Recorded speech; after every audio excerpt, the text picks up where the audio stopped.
Nako, nagwala si Senator Rodante Marcoleta dito sa Senado ngayon. Umapoy po sa galit. Nako, boyeng. No? Pinapalulurin ka ni Senator Dante at kasama ang mastermind. No? Kasi alam nyo, napaka-obvious naman talaga di ba? Si Senator Dante Marcoleta na mismo, anong kasalanan kong ginawa?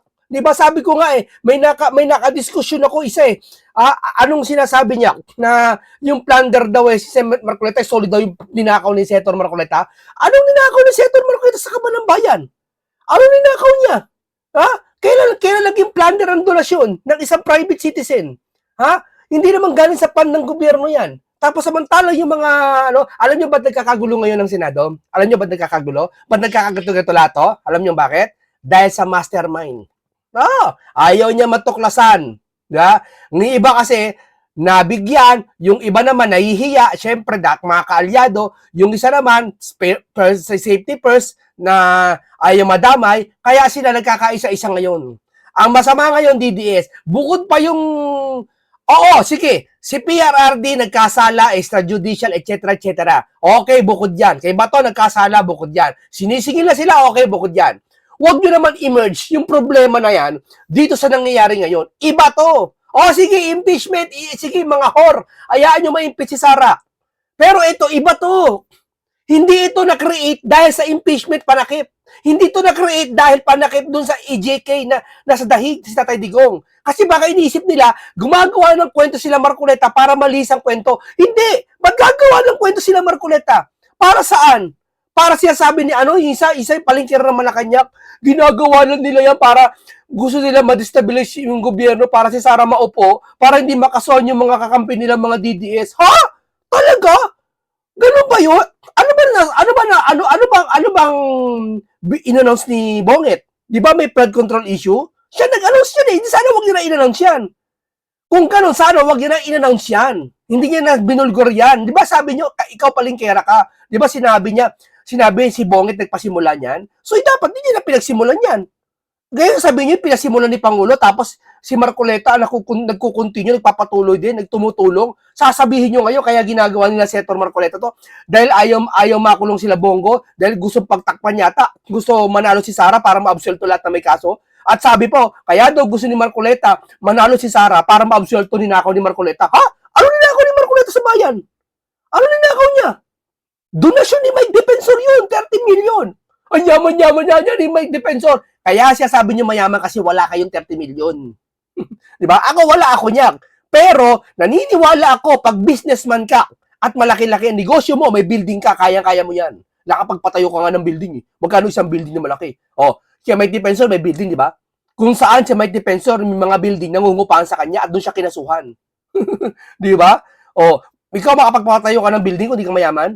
Mayaman ka. Bahay niya lang malaki, magkano na? 200 square meter, magkano na? 8 million to 7 million to 10 million, ha? Bahay lang yun, building pa. Baka nasa isang billion niya kung building niya malaki. Di ba? Ano napasok sa isip niya? Ba't si Senator Marcoleta? Ngayon, ito, blue ribbon na si Senator Rodante Marcoleta at si Jinggoy Estrada, vice chair na lang. So, ibig sabihin, ang mga ngasiwa pa rin dito, si Senator Marcoleta.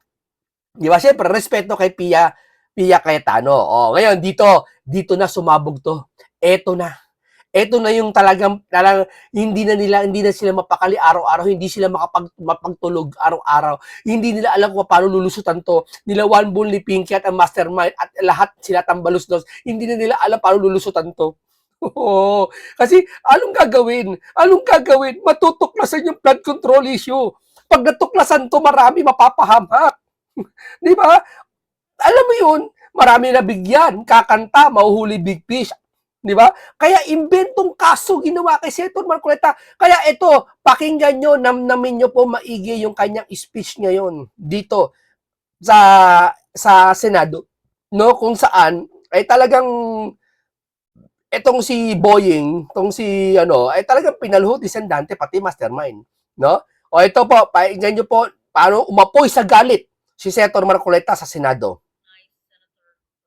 Marcoleta on a matter of personal and collective privilege.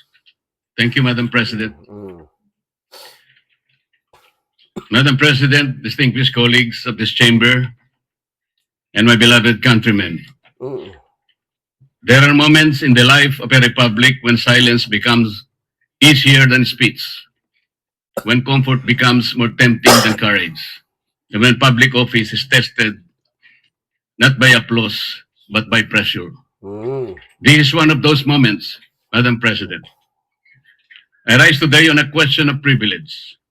Just last week, I was stunned with the shadow of a complaint filed by the Field Investigation Bureau, Office of the Deputy Ombudsman for Luzon. A complaint perfectly timed, wrapped in legal language, amplified by noise, and aimed not merely at my person, but at my independence. I stand before you not as a man begging to be understood, not as a senator asking to be spared, and not as an accused shrinking from the weight of accusation.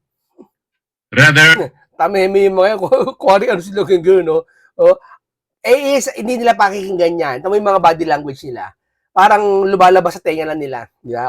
Na, isipin mo, imagine mo, kayo, mga dyan kayo, imagine nyo, siksik nyo sa inyong kaisipan, na bakit kakasuhan si Senator Marcoleta?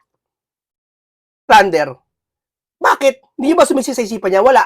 Hindi nila napapasa sa isipan nila kasi galit sila eh. I am here as a servant of the Constitution, elected by the people, bound by oath, and determined to perform my duty without fear, without favor. Tama. Walang paper niya. At matapang niya. Walang suhol yan. Sabi niya, nagnakaw si Senator Marcoleta, ilabas niyo. Yung siya sabi ni Pinky na 500 million allocable, ilabas niya. Imbestigahan nila. Sige nga. O ayaw nyo. Hanggang ambalang kayo. Basta may allocable yan. Basta may kurakot yan. Pinaniniwala nila sa bayan ng Pilipino, ganun lang, hanggang ganun lang. Hindi katulad ng 18 Marines, may litrato at ayaw pa imbestigahan. Di ba? O, iba yung hindi iniimbestigahan sa ayaw pa imbestigahan. Iba yun. Pag hindi iniimbestigahan, katulad ng mga Duterte ni Marcoleta. Sabi ko nga, kung may kurakot si Marcoleta, may kurakot ang mga Duterte, imbestigahan nyo. Diyan kayo, nasa kapangyarihan kayo, nakaupo kayo eh. Eh yung 18 Marines, ayaw imbestigahan. Hindi iniimbestigahan eh. Magkaiba yun. And without surrender.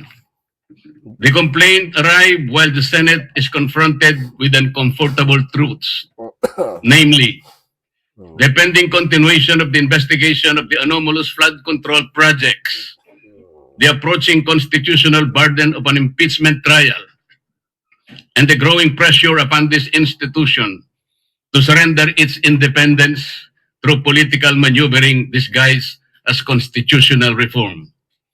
Let us not pretend that this complaint came in a vacuum. The pattern is too visible to ignore. First, remove the inconvenient voices from the inquiry. Then weaken those who refuse to conform.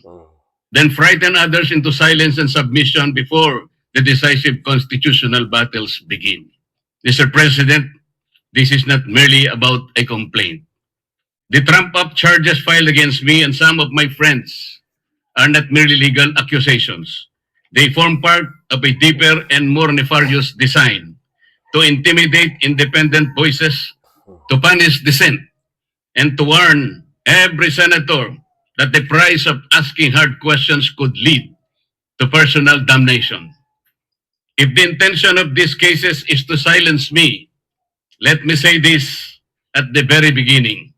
It has failed. I will not be silenced. Tama yun. Di ba? Tama yun. Yeah? Ito lang ang itinik sa kanilang lalamunan si Senator Marcoleta.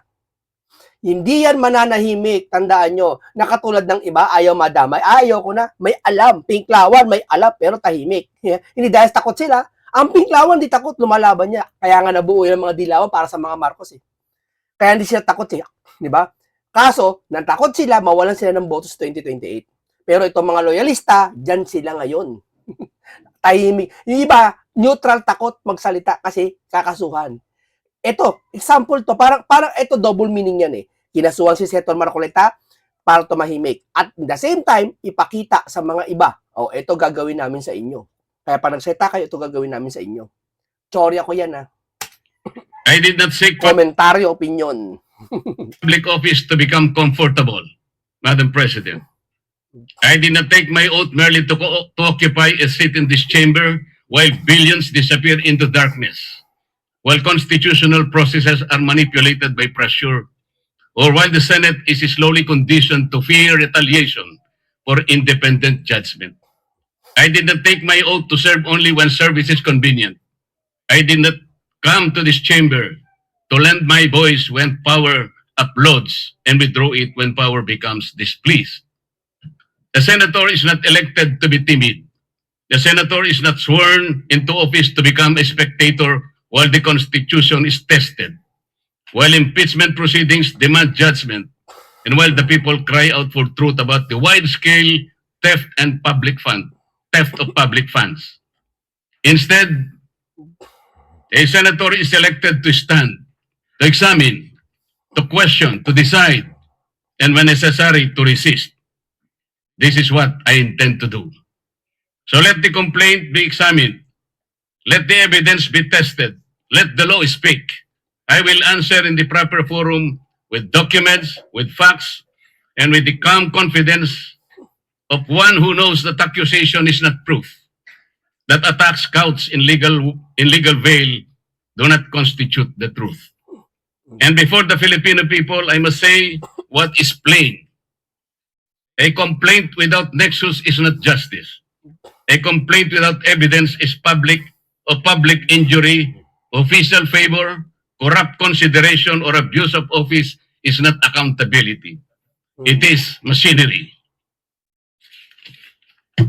It is pressure. Pag ako naging senador, ako lang yata na hindi babasa sa inyo. Walang kodigo. Hindi, ito kasi si Senator Marcoleta, yan kasi ang para di siya magkamali. Pero ako, ibahin nyo ako. Never ako magkokodigo, never ako babasa. Lahat na sasabihin ko, kakabisaduhin ko. Ganyan po ako eh. It is a warning shot fired at those who refuse to kneel. And if that warning was meant for me, Mr. President, then the answer is very clear. It failed. The complaint against me speaks of amounts. It speaks of dates. It speaks of suspicion. But suspicion is not evidence. Amount is not corruption. Political inconvenience is not probable cause. An accusation, no matter how loudly repeated, is not proof. It is a theater. It is pressure. It is machination. Let me state the legal defenses plainly. Pampabastos yung ginagawa nila eh. Alam mo ito tama, si Senator Marcoleta, tumakbo yan, nagsenador yan, hindi para sa ano bang bagay, na malinis ang track record niyan dyan sa congressman, sa pagiging party list niya dyan sa representative niya dyan sa Sagi party list. Walang bahid yan. Walang bahid ng dumi yan. Kahit kalkalin nyo lahat ng allocables niya, si Pinky na nag-imagine nun. Siya na nagsabi nun, kunwari may pinapalabas niya, tamo hindi niya masabi may Siya sabi niya na may allocable. Pero di siya sabi may kurakot. Pinapaisip nila yung taong bayan. Ganyan lang yan. Nanilin lang yan. Di ba? Ito ngayon, nagsasetangin sa unahan niya. Itong speech niya ngayon. Tameme ngayon dito si Bonget. The allegations against me. The law did not define the limits of liberality among friends. They did not say that friendship must stop at the number chosen by one's accusers.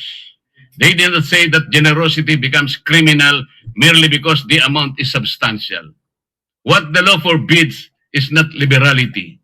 It forbids corruption. What it condemns is not friendship. It condemns the sale of public duty. At least I stated the truth. At least I faced the issue. At least I did not hide behind silence. So I ask, what of those who receive support, gifts, donations, favors, or assistance for their own electoral campaigns and keep them beyond public scrutiny? Shall the law be a sword only against those who dissent and shield for those who belong to the circle of the powerful? If transparency is demanded, let it be demanded of all. If public morality is the standard, let no one be exempt because of wealth, alliance, influence, or proximity to power. And so I speak again, clearly and directly. What official act did I sell? What vote did I promise? What public fund did I tax? What government contract was delivered? What favor was asked? promised, or given. If they cannot answer these questions, then this complaint is not the pursuit of justice. Saka nakakita, plunder, nagbigay, nag-donate, plunder, absuelto sa COMELEC, tapos kakasuha mo ng plunder, saka nakakita nun. Umihi ka sa pader. Sir, bawal umihi dyan. Nag-away kayo na may-ari ng pader, no? Umihi ka kasi dun eh. Bawal umihi nga naman talaga dun eh. No? Oh. Nag-usap na kayo. O sige, absuelto ka na sa akin. Tapos kakasuhan ka pala sa barangay. Di ba? Kakasuhan ka pa rin. Kasi, maingay. Ganyan talaga pagparot. Yung nagsasalita, tamoy ibon, malaya. Tahimik eh. Huni lang. Tignan mo yung nagsasalita, lovebird, kinukulong. Kasi nagsasalita. Kuha nyo? Ganyan talaga pag nagsasalita. Kinukulong. It is a deliberate attempt to silence dissent. But this is larger than me. This is not a fight for one man. This is not a fight for one faction. This is not a fight for political survival. This is a fight for whether the Filipino people may still have senators capable of questioning, investigating, judging, and speaking freely without fear or favor. When this chamber is called upon to sit in impeachment proceedings, we are not merely politicians. We are senator judges. We are bound to listen, to weigh evidence, to apply the Constitution, and to act according to our conscience. That responsibility cannot be curtailed by fear, pressure, harassment, or manufactured accusation. No one should be allowed to intimidate a senator judge into silence. No one should be allowed to punish a member of this chamber for ensuring that impeachment must be governed by law, evidence, due process, and conscience. Whether one favors or opposes any party in those proceedings, that's not the point. The point is whether the Constitution shall speak above political convenience. I will perform that duty, Madam President. Kung sino tatrabaho na mabuti dyan, siya yung kakasuhan. Hindi yan, baliwala lahat yan. Ang kakasuhan to kasi niya sa flood control issue, malapit na. May mag-alala. I will listen. I will weigh the evidence. I will obey the Constitution. I will not prejudge. I will not be dictated upon. I will not surrender the independence of my vote to any power outside this chamber. Even if the path becomes lonely, I will walk. I will walk it. Even if the attacks become heavier, I will endure them. Even if my voice becomes inconvenient to the powerful, I will continue to speak the way I should. The same is true of the Senate's investigation of the flood control scandal. That inquiry must continue. It must not be weakened. It must not be derailed. It must not be silenced. If there has been grand-scale theft from the country's coffers, then that is among the greatest sins of our modern public life. Alam mo, wala naman talaga ibang dahilan eh. Kaya nagkakagulo Senado eh. Walang ibang dahilan. Common sense na lang. Hindi na kulay ang pinagbabatayan eh. Si Digong nakulong na yun eh. Di ba? Okay na, panalo na kayo kay Digong. Ba't nag-aaway-away pa rin? Oo, bukod yung galit ang DDS kasi nakulong si Tatay Digong. Pero ba't magulo sa Senado? Kasi yung mali-maliit ang pera. Matutuklasan. Kung simpleng bagay lang, impeachment, pwedeng pagtakpan lang yan eh. Kung simpleng bagay pag-uusapan lang tungkol kay Digong, natapos na yan eh. Ba't magulo ngayon? Sa flood control ayaw malaman. Niya siyang ginagawa ngayon ni Senator Marcoleta at pinapaliwanag niya sa atin kung paano siya magiging tapat sa tungkulin niya. It is not ordinary corruption. It is the stealing of safety from communities that drown. It is the stealing of roads from farmers. It is the stealing of classrooms from children. Lahat ba? Igagalang mo Senado? Integridad ng Senado unahin mo? Nangihinayang ka? Gusto pa ito ng Senate? Samantalang yung Pilipinas, lugmok dahil sa kaba dyan sa kurakot na yan. Hindi ka naawas sa bayan ng Pilipino? Hindi ka naawa? Ang dami na apektuhan. Hindi lang mga tao. Hindi lang pati ekonomiya. It is stealing of medicine from the sick, wages from workers, and hope from taxpayers who labor honestly while other feast on public money. No senator should be silenced when the duty is to follow the trail of the public's money. No committee should be weakened when the task is to expose corruption. No voice should be threatened when the question before the nation is whether the billions intended for the people were ransacked by bandits of insatiable greed. I do not fear imprisonment. Yan. Pakinggan nyo. Oh, I fear a country where freedom itself is imprisoned. I fear a republic where legal processes are twisted into weapons, where dissenting voices in the Senate are mechanically trimmed down, and where the rich and the powerful elite manipulate institutions so that only their chosen voices may be heard. While others may refuse to speak because of threats, I will not.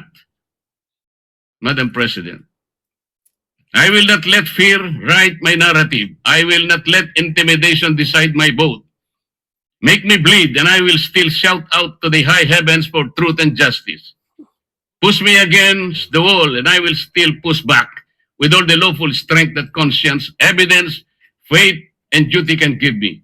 Not with violence, not with hatred, not with recklessness, but within the Constitution, in my hand, the law in my shield, the truth as my voice, and the Filipino people as my reason. Nelson Mandela once spoke of a democratic and free society as an ideal for which he was prepared, if necessary, to die. I do not compare myself to Mandela. I am too little to even try, Madam President. But I understand the burden of that lesson. Freedom is never preserved by the silent. It is preserved by those who still speak when silence becomes the safer choice.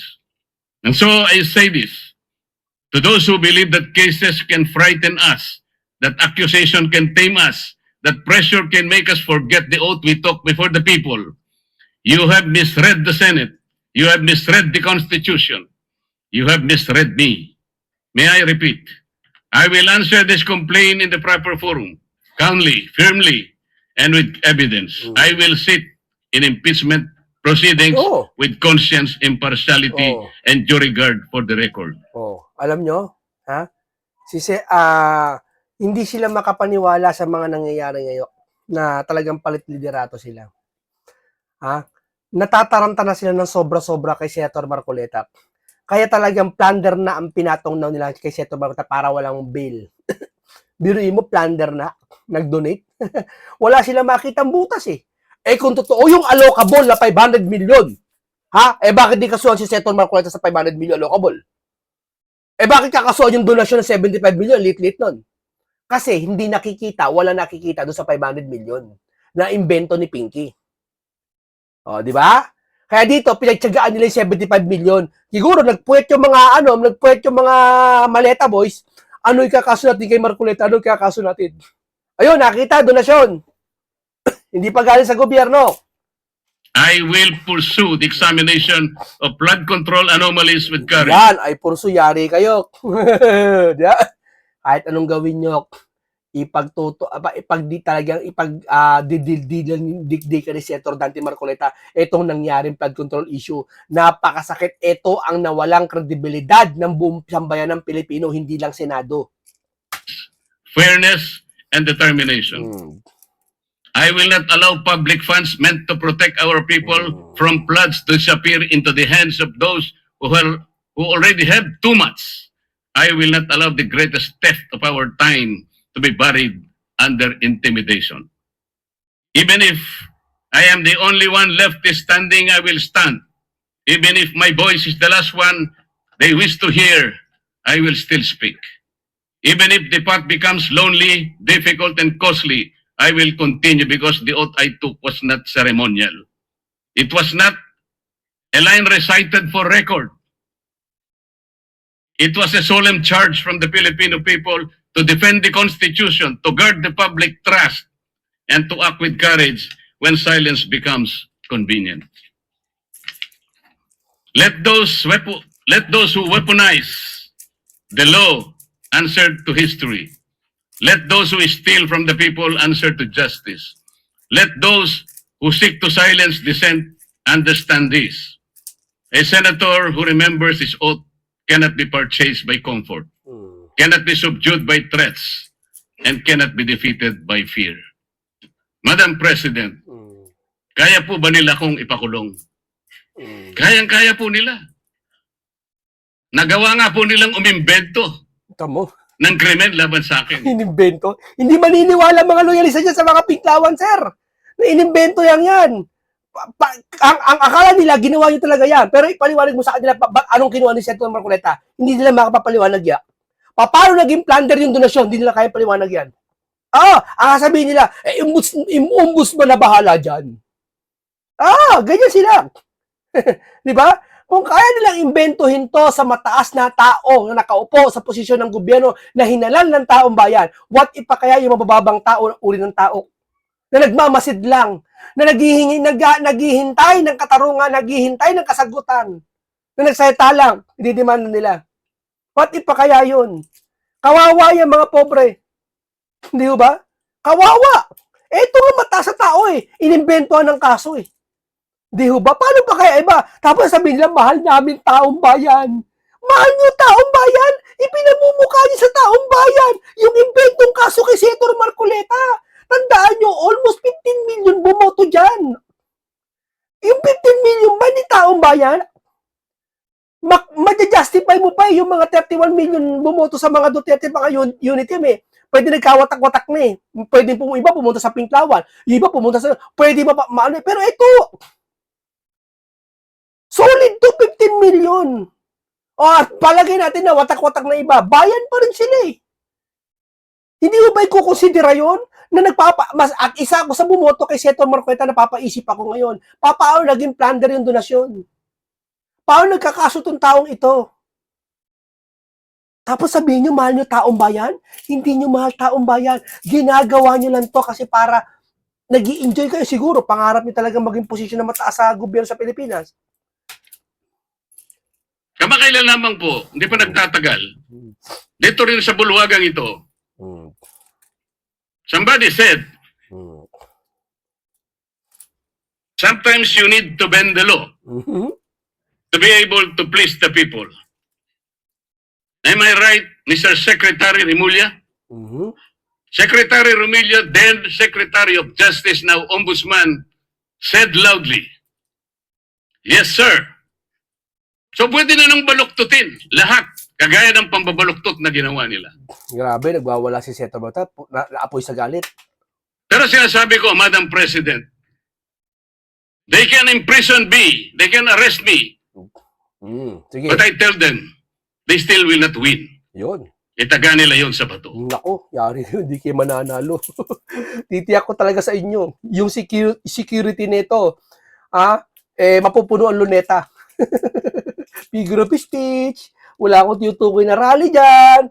Ang mapupuno sa luneta ay yung katwiran. Kayo nakakalam niya, read between the line. Madam President, before ending, let me share the declarations of our Lord God. Ayan ang maganda, babasa ng talata.